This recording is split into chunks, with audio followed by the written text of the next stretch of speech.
तो हेलो दोस्तों, स्वागत है आपके चैनल एग्ज़ाम वॉरियर राम में। और दोस्तों हम आ चुके हैं एक नए सेशन में। आपको पता है कि अभी हमारा एसएससी जीडी का ये पेपर चल रहा है, ठीक है। तो उसके जो भी क्वेश्चन आज हमारी 3 शिफ्ट हुई हैं, ठीक है भाई, 3 शिफ्ट हुए हैं, देख सकते हैं यहाँ पे फर्स्ट और सेकंड और थर्ड। तो उन शिफ्टों का भाई हम लोग एनालिसिस करने वाले हैं। ओके, तो एनालिसिस हम देखेंगे भाई पूरे, यानी जीके और जीएस का जो भी प्रश्न है उनके बारे में हम लोग यानी देखने वाले हैं, ठीक है। तो इसमें हम लगभग 35 क्वेश्चन मेरे को मिल चुके हैं भाई आज। तो एसएससी जीडी के 27 अप्रैल का जो पेपर हुआ था उसके 35 क्वेश्चन मेरे को लगभग मिल गए हैं, ठीक है। इसमें मैथ रीजनिंग नहीं है, इसमें ओनली जीके की हम बात करेंगे, ठीक है भाई। तो ये प्रश्न भाई आपके एग्ज़ाम में देखो आ सकते हैं या नहीं आ सकते हैं, लेकिन आप लोग इन प्रश्नों को जरूर कर लेना, ठीक है। आपको अंदाज़ा लग जाएगा कि किस टॉपिक पे प्रश्न आ रहे हैं और किस टॉपिक पे आपको यानी कवर कर लेना चाहिए, ठीक है। तो भाई आइए हम देखते हैं। और भाई अगर आपको इसका पीडीएफ चाहिए तो पीडीएफ में भाई टेलीग्राम पे आपने दे दूंगा, आप लोग वहाँ से जाके डाउनलोड कर लेना और वो भी फ्री में आपको पीडीएफ मिल जाएगा। ओके भाई, तो टेलीग्राम का लिंक दे दूंगा मैं, आप लोग उस पर ज़रूर विजिट करो भाई। अभी मैंने यानी टेलीग्राम चैनल बनाया तो उस पर मैं यानी जो भी क्लासेस होती हैं वहाँ पे डाल देता हूँ। तो भाई शुरू से अंत तक जरूर देखना भाई, क्योंकि आपका कोई भी टॉपिक मिस ना हो। और शुरू से अंत तक जरूर देखना भाई, और पेपर से देने से पहले एक बार आप लोग जरूर देख लेना 28 तारीख से पहले, ठीक है। तो पहले नंबर का क्वेश्चन हमारा ये रहा भाई कि वह तापमान जिस पर वायुमंडलीय दाब पर कोई ठोस पिघल कर द्रव बन जाता है उसको क्या कहते हैं। तो उसको भाई कहते हैं हम गलनांक, ठीक है। तो इसका सही आंसर क्या है भाई, ऑप्शन बी में इसका सही आंसर दिया है, ठीक है। तो उसको कहते हैं हम गलनांक यानी मेल्ट पॉइंट, ठीक है। तो बी ऑप्शन इसका भाई सही आंसर है। भाई इस टाइप के क्वेश्चन आज आपके एग्जाम में आए हैं और भाई मेरे को आप ही लोगों के माध्यम से क्वेश्चन पहुंचे हैं, तो भाई मैंने वही क्वेश्चन आपके सामने मैं रिपीट कर रहा हूँ, ठीक है। तो आप लोग जरूर देख लेना। नेक्स्ट क्वेश्चन है हमारा, प्रश्न नंबर दूसरा है। क्वेश्चन नंबर दूसरा है कि तरल पदार्थों और गैस और तरल द्वारा लगाए जाने वाले घर्षण बल को किस नाम से जाना जाते हैं। तो उसको भाई कहते हैं हम कर्षण बल, कर्षण यानी ड्रैग्स, ठीक है, कर्षण या ड्रैग्स कहेंगे, ठीक है। तो इसका हमारा सही ऑप्शन क्या है भाई, सी ऑप्शन है, ठीक है। तो सी ऑप्शन इसका बिल्कुल सही आंसर हो जाएगा। और भाई आपका 28 तारीख को पेपर है, तो उसमें भाई टेलीग्राम पे आप लोग मेरे को क्वेश्चन भेज सकते हो, जिसका पेपर होगा हो जाएगा, ठीक है। तो नेक्स्ट क्वेश्चन हम देख लेते हैं भाई, प्रश्न नंबर हमारा तीसरे नंबर का है। तो क्वेश्चन नंबर तीसरा है हमारा कि प्रसिद्ध विज्ञान कथा जिसे हम साइंस फिक्शन कहते हैं, उनके उपन्यास फ्रैंकस्टीन के लेखक कौन हैं। तो भाई फ्रैंकस्टीन के लेखक कौन है, तो इसका सही आंसर क्या है भाई, तो ऑप्शन सी यानी बी ऑप्शन इसका बिल्कुल सही आंसर है, ठीक है। बी ऑप्शन यानी मैरी शैली। ओके, तो बी ऑप्शन बिल्कुल सही आंसर है। भाई आप लोग जरूर देख के जाना भाई, ये वाली क्लास से आपको बहुत कुछ यानी फ़ायदा मिलने वाला है, ठीक है। तो आप लोग जरूर पूरी क्लास को जरूर देखते जाना भाई। चौथे नंबर का क्वेश्चन आ चुका है हमारा कि प्रसिद्ध गौर नृत्य गौर मारिया नृत्य मुख्य रूप से किस अवसर पर किया जाता है। तो भाई ये किया जाता है भाई विवाह के टाइम पे, ठीक है, शादियों के टाइम पे ये गौर नृत्य करते हैं, ठीक है भाई। तो इसका क्या हो जाएगा, बी ऑप्शन बिल्कुल सही आंसर हो जाएगा। ओके, तो आइए नेक्स्ट क्वेश्चन भी देख लेते हैं भाई। इसका हम क्या है, 5वें नंबर का क्वेश्चन हमारा, क्वेश्चन नंबर 5वां है कि हमारा EACPM रिपोर्ट के अनुसार 2011 की तुलना में 2023 भारत में घरेलू प्रवासन दर में कितनी कमी आई। तो भाई ये इसका सही आंसर है ऑप्शन सी, ऑप्शन बी। तो इसमें 11.78 कितनी आई, 11.78 कमी आई, ओके, परसेंट कमी आई। ओके भाई, तो इसका हमारा बी ऑप्शन इसका बिल्कुल सही आंसर हो जाएगा, ठीक है। नेक्स्ट क्वेश्चन हमारा है, प्रश्न नंबर 6वां है। क्वेश्चन नंबर 6वां है हमारा कि किस मुगल सम्राट ने बंजारों खाना बदोश व्यापारियों को शहर में अनाज के मुख्य प्रबंध परिवहनकर्ता के रूप में वर्णित किया। तो इसका सही आंसर है भाई ऑप्शन इसका सी है, ठीक है, जहांगीर ने किया था। ओके, जहांगीर यानी बी ऑप्शन इसका, सी ऑप्शन इसका सही आंसर हो जाएगा, ठीक है भाई। सी ऑप्शन इसका क्या हो जाएगा, बिल्कुल सही आंसर हो जाएगा। और भाई जहांगीर किसका यानी पिता है, जहांगीर है भाई इसका अकबर का पिता है, ठीक है। ओके भाई, और जहांगीर किसका बेटा है, तो ये बाबर का बेटा है, ठीक है भाई। और औरंगजेब किसका लड़का है, तो ये है शाहजहाँ का, किसका है, शाहजहाँ। आप ऐसे यानी क्वेश्चन आपको पता करके चलना है, ठीक है भाई। नेक्स्ट क्वेश्चन है हमारा, प्रश्न नंबर भाई 7वें नंबर का हमारा है क्वेश्चन कि भारत के वित्त सचिव जिसे फाइनेंस सेक्रेटरी कहते हैं, तो इनकी नियुक्ति किसके द्वारा की जाती है। तो भाई इनकी नियुक्ति की जाती है भाई कैबिनेट नियुक्ति कर दी है, ठीक है, कैबिनेट की नियुक्ति समिति कर दी है। ओके भाई, तो इसका क्या हो जाएगा, बी ऑप्शन इसका बिल्कुल सही आंसर हो जाएगा। ओके, तो आइए नेक्स्ट क्वेश्चन भी देख लेते हैं भाई हम। प्रश्न नंबर हमारा 8वें नंबर का है। और भाई आपके लिए ये एग्जाम में अभी आपका कल जो भी पेपर है 28 तारीख को, तो भाई आप लोग इसको अच्छे से ज़रूर देख लेना, ठीक है। अभी मैं रात में ये यानी वीडियो रिकॉर्डिंग कर रहा हूँ, ठीक है, अभी 12-1 बज गया है। तो होला मोहल्ला के दौरान सिखों द्वारा मुख्य रूप से किस ग्रंथ का पाठ किया जाता है? तो भाई कौन से ग्रंथ का पाठ करते हैं भाई ये होला मोहल्ला के सिख लोग? तो ये करते हैं भाई गुरु गोविंद सिंह, गुरु ग्रंथ साहिबा जी, ये पाठ ये लोग करते हैं, ठीक है। तो इसका सी ऑप्शन क्या हो जाएगा, बिल्कुल सही आंसर हो जाएगा। ओके भाई, सी ऑप्शन क्या हो जाएगा, बिल्कुल सही आंसर हो जाएगा। नेक्स्ट क्वेश्चन है हमारा क्वेश्चन नंबर हमारा 9वें नंबर का है भाई। क्वेश्चन नंबर 9 है कि 10 मई 1857 को मेरठ में सैनिक विद्रोह करने के बाद विद्रोही सैनिक दिल्ली पहुंचे और किसे भारत का सम्राट शासक घोषित करना चाहते थे?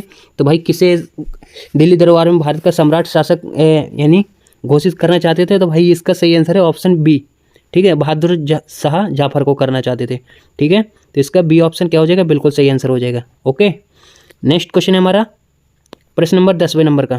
तो भाई प्रश्न नंबर 10वां आ चुका है हमारा।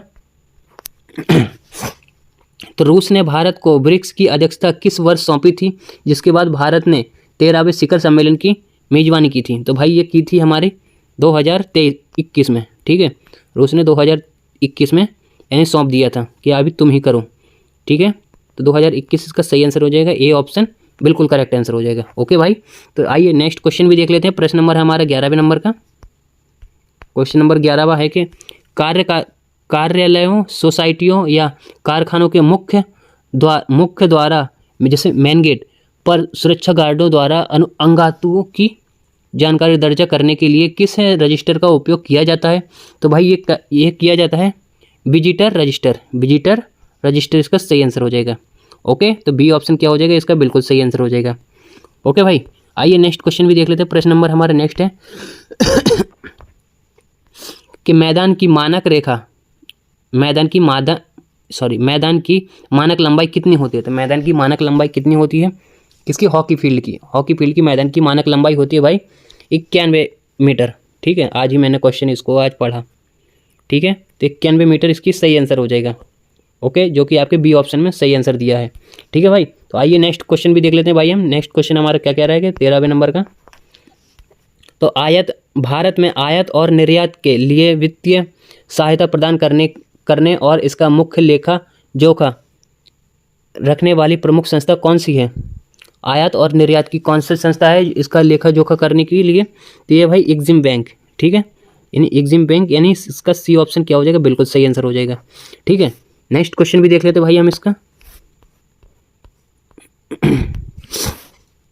क्वेश्चन नंबर हमारा 13वां है कि अकबर द्वारा फतेहपुर सीकरी में निर्मित पंचमहल की वास्तुकला मुख्य रूप से किस शैली से प्रभावित है? तो ये भाई है बौद्ध विहार मंदिर शैली से, ठीक है, बौद्ध विहार मंदिर शैली से क्या है, ये प्रभावित है। ओके, तो नेक्स्ट क्वेश्चन यानी इसका बी ऑप्शन ठीक हो जाएगा। नेक्स्ट क्वेश्चन है हमारा प्रश्न नंबर नेक्स्ट है हमारा 15वें नंबर का, यानी 14वें नंबर का। तो निम्नलिखित में से कौन सा ऐतिहासिक स्थल दिल्ली में स्थित है? तो भाई दिल्ली में कौन सा ऐतिहासिक स्थल है? तो दिल्ली में भाई हुमायूं का मकबरा, ठीक है। तो दिल्ली में कौन सा है? हुमायूं का मकबरा, यानी सी ऑप्शन बिल्कुल सही आंसर है। ओके, आइए नेक्स्ट क्वेश्चन भी देख लेते हैं भाई हम। और ये फोर्ट विलियम कहाँ पे है? फोर्ट विलियम, तो ये भाई कोलकाता में। क्या हो जाएगा इसका सही आंसर? कोलकाता, बिल्कुल सही आंसर हो जाएगा। ओके, नेक्स्ट क्वेश्चन है हमारा कि कुणबी नृत्य भारत के किस राज्य का एक प्रसिद्ध लोक नृत्य है? तो भाई कुणबी नृत्य है भाई ये गोवा का, ठीक है, गोवा का इसका सही आंसर हो जाएगा, यानी बी ऑप्शन बिल्कुल सही आंसर हो जाएगा, ठीक है। गोवा का जैसे देखनी हो गया, ठीक है, देखनी भी यहाँ का ही है। ओके, नेक्स्ट क्वेश्चन है हमारा प्रश्न नंबर नेक्स्ट है हमारा 15वें नंबर का। क्वेश्चन नंबर हमारा 15वें नंबर का है भाई कि राठवा नी घेर नृत्य मुख्य रूप से भारत के किस राज्य का लोक नृत्य है? तो भाई ये राठवा लोक नृत्य कौन से राज्य का है? तो इसका सही आंसर क्या हो जाएगा भाई? तो ये है गुजरात का, ठीक है, गुजरात का है। एक मिनट भाई रुक जाना, मैं आपको चेक करके बताता हूँ। तो भाई अभी मैंने चेक कर लिया है, ये गुजरात का ही है, ठीक है। मेरे को थोड़ा डाउट लगा था इसलिए मैं चेक किया हूँ, ठीक है। ये गुजरात का ही है, सी ऑप्शन इसका बिल्कुल सही आंसर हो जाएगा। नेक्स्ट क्वेश्चन है हमारा प्रश्न नंबर नेक्स्ट है हमारा 16वें नंबर का कि प्रसिद्ध उपन्यास लेडीज टेलर के लेखक कौन है। प्रसिद्ध उपन्यास लेडीज टेलर के लेखक कौन है भाई, तो इसका सही आंसर हो जाएगा प्रिया हजेला, ठीक है। प्रिया हजेला इसका सही आंसर है, यानी बी ऑप्शन बिल्कुल ठीक है। नेक्स्ट क्वेश्चन है हमारा प्रश्न नंबर 17वां। क्वेश्चन नंबर 17वां है हमारा कि अमरबेल और किलनी, जैसे हम किलनी या चिचड़ी, अमरबेल और किलनी चिचड़ी किस प्रकार के जीवों के उदाहरण हैं। तो भाई ये है परजीवी, ठीक है, परजीवी जीवों के उदाहरण हैं। ओके, तो ये इसका सी ऑप्शन क्या हो जाएगा, बिल्कुल सही आंसर हो जाएगा। ओके भाई, तो नेक्स्ट क्वेश्चन है हमारा प्रश्न नंबर कि वायुमंडल की सबसे निचली परत क्षोभ मंडल, जिसे हम ट्रोपोस्फियर की औसत की ऊंचाई कितनी होती है। वायुमंडल की औसत क्षोभ मंडल की परत की ऊंचाई कितनी होती है, तो भाई इसका सही आंसर है ऑप्शन बी, बिल्कुल करेक्ट आंसर है, ठीक है। यानी कितनी हो जाएगा, 13 मीटर, बिल्कुल सही आंसर हो जाएगा, 13 किलोमीटर। ओके, 13 किलोमीटर, यानी आपका बी ऑप्शन में सही आंसर दिया है, ठीक है भाई। आइए नेक्स्ट क्वेश्चन भी देख लेते हैं हम। नेक्स्ट क्वेश्चन है हमारा DPIIT के आंकड़ों के अनुसार वित्तीय वर्ष 2025-24 की पहली छमाही अप्रैल सितंबर में भारत में सबसे अधिक प्रत्यक्ष विदेशी निवेश, जिसे हम FDI कहते हैं, उसको आकर्षित करने वाला कौन सा राज्य बन गया है। तो भाई ये बन गया है महाराष्ट्र, ठीक है। तो इसका सी ऑप्शन क्या हो जाएगा भाई, बिल्कुल करेक्ट आंसर हो जाएगा। नेक्स्ट क्वेश्चन है हमारा प्रश्न नंबर भाई नेक्स्ट है हमारा कि प्रसिद्ध बंगाली उपन्यास आनंद मठ के लेखक कौन है। तो भाई ये है बंकिम चंद्र चट्टोपाध्याय, ठीक है, बंकिम चंद्र चट्टोपाध्याय इसका, यानी बी ऑप्शन बिल्कुल सही आंसर हो जाएगा, ठीक है भाई। आइए नेक्स्ट क्वेश्चन भी देख लेते हैं हम। और भाई अपने दोस्तों में जरूर शेयर करते जाओ भाई, ऐसा ही अगर कंटेंट चाहिए तो लाइक और शेयर करते जाओ अपने दोस्तों में, ठीक है।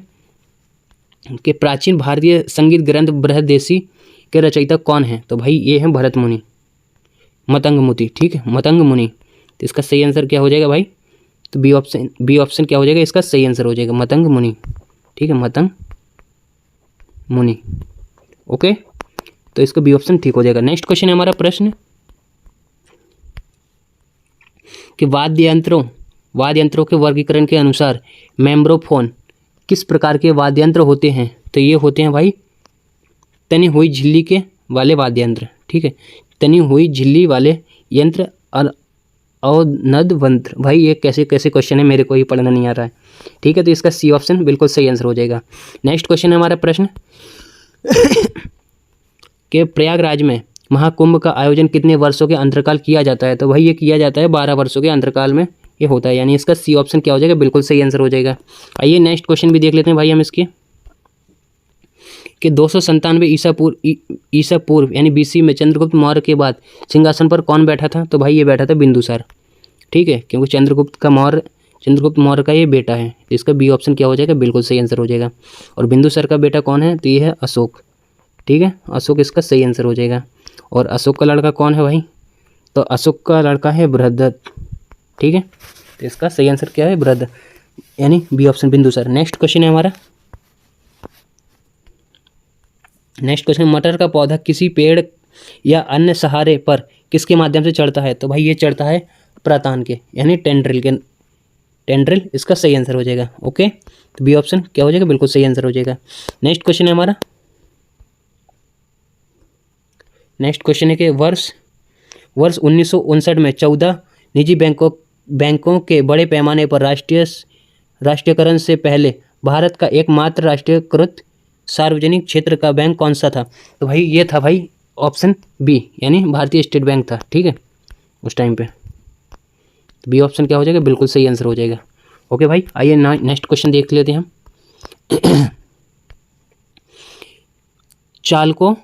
चालकोलिथिक शब्द का प्रयोग इतिहास के किस काल को दर्शाने के लिए किया जाता है। तो ये किया जाता है तांबा और पत्थर युग, ठीक है, तांबा और पत्थर युग कहते हैं, ठीक है। तो बी ऑप्शन इसका बिल्कुल सही आंसर हो जाएगा। नेक्स्ट क्वेश्चन है हमारा कि पृथ्वी की भूप्रपटी में सबसे प्रचुर मात्रा में पाया जाने वाला तत्व कौन सा है। तो भाई ये है हमारा ऑक्सीजन, ठीक है, ऑक्सीजन इसका सही आंसर हो जाएगा, ठीक है भाई। तो भाई इसका सी ऑप्शन क्या हो जाएगा, बिल्कुल सही आंसर हो जाएगा। नेक्स्ट क्वेश्चन है हमारा, बस हो ही गए भाई हमारे क्वेश्चन कि नेक्स्ट क्वेश्चन है पंचवर्षीय योजना 1951-56 पर किस मॉडल पर आधारित थी। तो भाई ये थी भाई हेरोल्ड डॉमर मॉडल पर आधारित थी, ठीक है। तो इसका बी ऑप्शन क्या हो जाएगा, सही आंसर हो जाएगा। और भाई पीसी नोबिस ये थी भाई दूसरी पंचवर्षीय के टाइम पे, ठीक है, दूसरी पंचवर्षीय के टाइम पे थी, ठीक है। और गाडगिल मॉडल है तो ये है भाई चौथी, फोर्थ वाईपी एयरप्लेन, ठीक है भाई। तो इसका सही आंसर क्या है, बी ऑप्शन बिल्कुल सही आंसर है।